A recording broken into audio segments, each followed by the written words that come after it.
And when I went to go introduce myself to the owner and everybody, we started speaking, he told me, you know, you're not a guy that's probably going to want to work. And he explained to me why, and I was just like, when he told me that, I kind of was like, what? Explain to me why.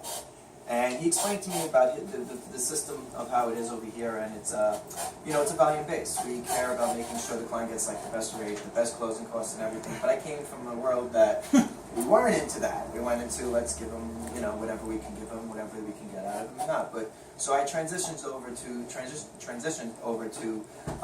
you know, making sure that we give out over like the bottom part of the rate sheet instead of the top part of the rate sheet, which worked out well for me.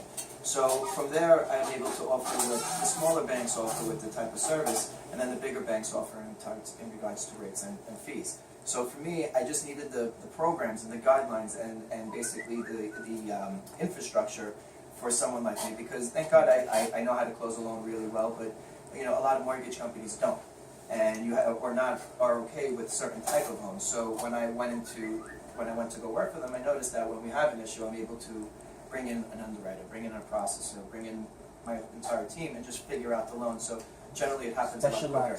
You're a specialist. It's all I do. So like I said, surgeon.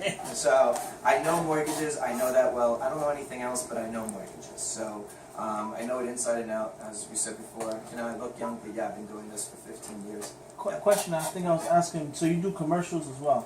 Well, my company does. I specialize in resi, but if you want anything on the commercial side, I know someone, her name is Judy, she's unbelievable, she specializes in commercial. Okay. But for me, if it ain't broke, don't fix it kind of model. I have the, you know, I do very well on the residential side, and I know it really, really well. On the commercial side, I feel like it will just hurt me.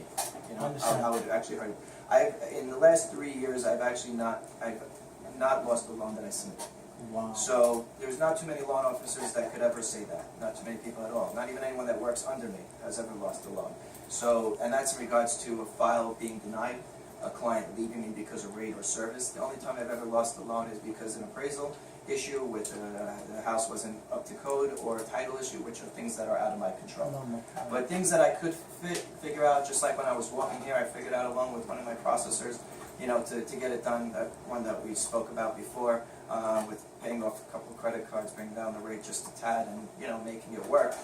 It's fine. So, you know, we're able to do that. The underwriter gave me a debt-to-income ratio that was 50, you know, that was very, very healthy and very high, so I figured out how to get it under, and the client had extra money to put into it, which worked out better for them. So, you know, and there was just an issue out of nowhere because of, she was pregnant a bunch of years, last year, and she was out of work for the entire year pretty much, and she's a 1099 employee, so when you use 1099, you have to generally use a 2-year average. If the income goes down, you can't really use it because there's a downward trend. Only when there's an upward trend you could use an average, or unless you get an LP or DU approval with 1-year returns, then you could take 1 year.